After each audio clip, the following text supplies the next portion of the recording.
जी, अस्सलाम वालेकुम। कैसे हैं आप लोग? मैं उम्मीद करता हूँ आप खैरियत से होंगे। अल्लाह आपको सलामत रखे। ज़िंदगी एक सबक है कि नाज़रीन, मैं हूँ आपके साथ शेफ़ बिलाल। आज की यकीनन ये कहावत, ये कहानी, ये मिसाल हमारी ज़िंदगी को बेहतर से बेहतर कर सकती है, अगर हम इस कहानी को सही से सुन लें, समझ लें, जान लें और जाँच पड़ताल कर लें। और अगर हम इस कहानी को अपने अंदर उतार लें और थोड़ा गौर व फ़िक्र कर लें, तो हम अपनी ज़िंदगी को खूबसूरत कर सकते हैं। एक बाप, एक बेटा और एक गधा, इन्होंने किसी काम की गरज से बाप और बेटे ने सफ़र करना होता है। तो ज़ाहिर बात है, सवारी तो ज़रूरी चाहिए होती। तो इन्होंने अपने साथ एक गधा ले लिया ताकि हम गधे के ज़रिए सवारी करेंगे। तो इनके साथ लोगों ने क्या किया और इनके साथ सफ़र के दौरान क्या होता रहा, ये हम आपको आगे जाके इस कहानी के अंदर बताएंगे, समझेंगे, सीखेंगे और समझ पाएंगे और अपनी ज़िंदगी को बेहतर करेंगे इंशाअल्लाह। नाज़रीन, ये बात ज़हन नशीं रहे कि आप लाख अच्छा कर लें, लाख बेहतर कर लें, जितना मर्ज़ी खूबसूरत कर लें, बेमुरवत, कम अक्ल, लाशऊर, बेवकूफ़, बल्कि बदतमीज़ लफ्ज़ भी मुझे कहने दें, बदतमीज़ लोग भी, जो खुद तो कुछ कर नहीं सकते, वो आपके हर अच्छे किए के ऊपर बेहतर से बेहतर जो आप कर रहे होंगे, जो आप या कर रहे होंगे अपनी ज़िंदगी में, उसके ऊपर ताने कसेंगे, जुमले कसेंगे और वो आपके ऊपर इतराज़ करेंगे। और इतराज़ भी बिला वजह होगा, ऐसे ही आते जाते आपकी ज़िंदगी में इन्वॉल्व होना शुरू हो जाएंगे। अगर आपकी ज़िंदगी में कोई ऐसे लोग हैं जो आपको हर्ट कर रहे हैं, टेंशन दे रहे हैं, आपको सैड करने की कोशिश कर रहे हैं, आप ऐसे लोगों की एक ना सुने। आपको सिर्फ अपने सफ़र की तरफ जारी रहना है। अगरचे आपकी सिमत ठीक है, अगर आप राइट हैं, अगर आप गलत नहीं हैं, अगर आप अपने मज़हब के नज़दीक, अगर आप अपनी मियार के नज़दीक, अगर आप इंसानियत के नज़दीक ठीक हैं, तो फिर आप अपना सफ़र जारी रखें।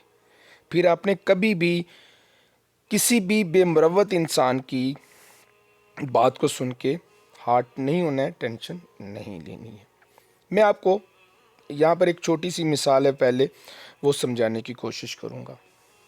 सॉरी, समझाने की कोशिश नहीं, हम समझने की कोशिश करेंगे। मैं कौन होता हूँ समझाने वाला, हम समझने की कोशिश करेंगे।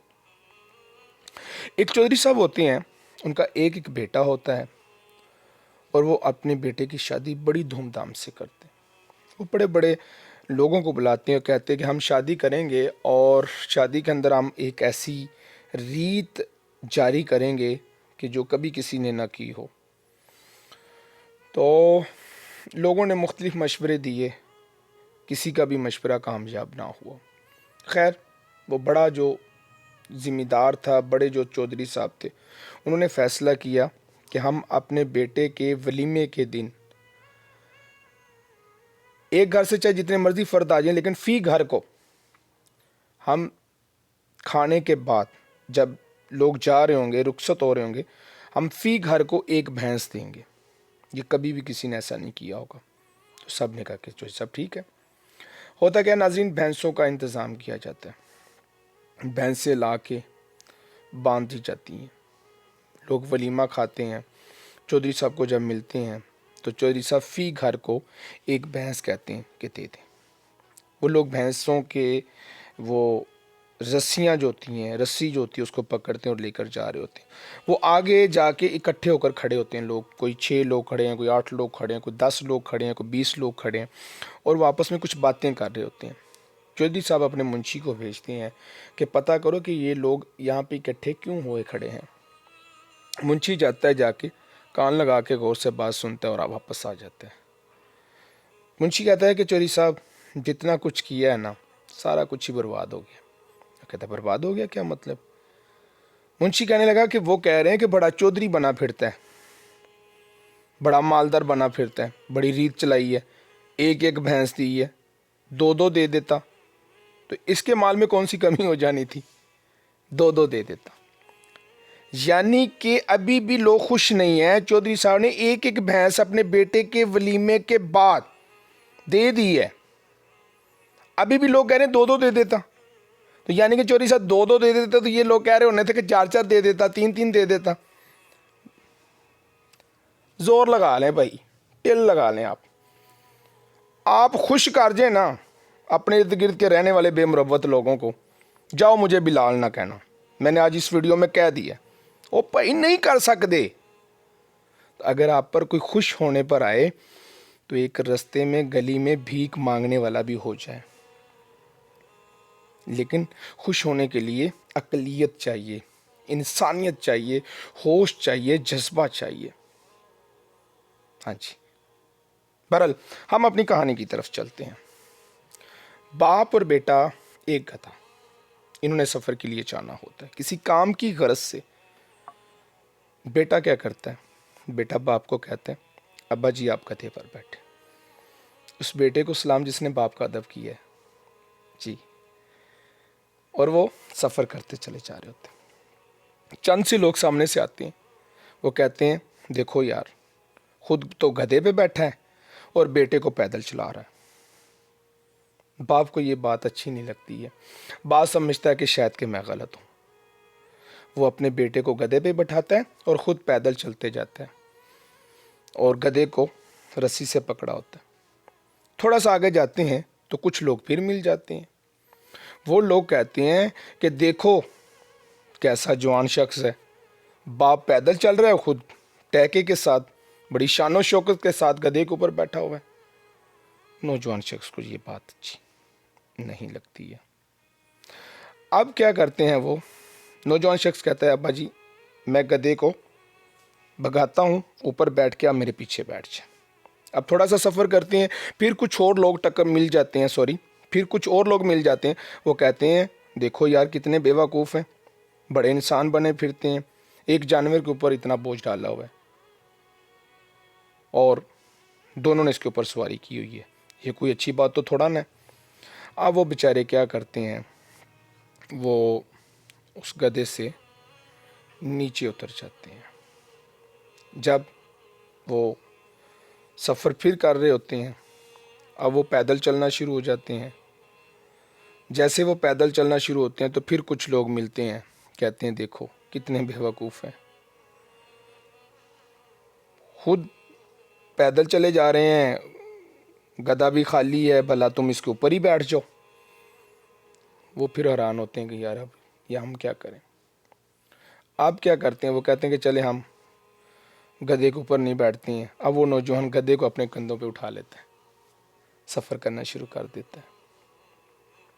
जब सफ़र कर रहे होते हैं तो फिर कोई एक नए लोग मिल जाते हैं, वो कहते हैं कि यार देखो कितने बेवकूफ़ हैं, लोग गधों के ऊपर बैठते हैं, इन्होंने गधे को अपने कंधे के ऊपर बैठाया हुआ है। अब ये बात सुन के फिर परेशान हो जाते हैं कि यार हम क्या करें, हम जो भी अमल कर रहे हैं लोग उसको अच्छा ही नहीं कह रहे हैं। नाजरीन आप इस कहानी से समझें, बेटे ने जो पहला कदम उठाया बाकमाल कदम था कि बाप को कहा कि तुम सवार हो जाओ, अब्बा जी मैं आपका बेटा हूँ तो मैं आप ये सवारी चला कर जाऊँगा, लेकर जाऊँगा। अच्छा अमल था। फिर किसी ने कहा, फिर दोनों सवार हो गए। फिर बाप ने सोचा कि ये अच्छा नहीं है, बेटे को बिठा लिया, ये भी अच्छा अमल था, बाप की मोहब्बत थी। फिर आगे गए, दोनों बैठ गए, इसमें कौन सी बुरी बात थी, गधे होते ही बोझ के लिए। लोगों ने ये भी अच्छा नहीं समझा। अब वो पैदल चल रहे हैं, अब गधे को भी खाली कर दिया है। ये भी चलो एक अच्छा काम था कि गधे के ऊपर नहीं बैठे हैं और उन्होंने खुद पे मुशक्कत सहनी शुरू की, लेकिन गधे के ऊपर बोझ नहीं डाला, ये भी अच्छी बात है। ये भी लोगों ने पसंद नहीं किया।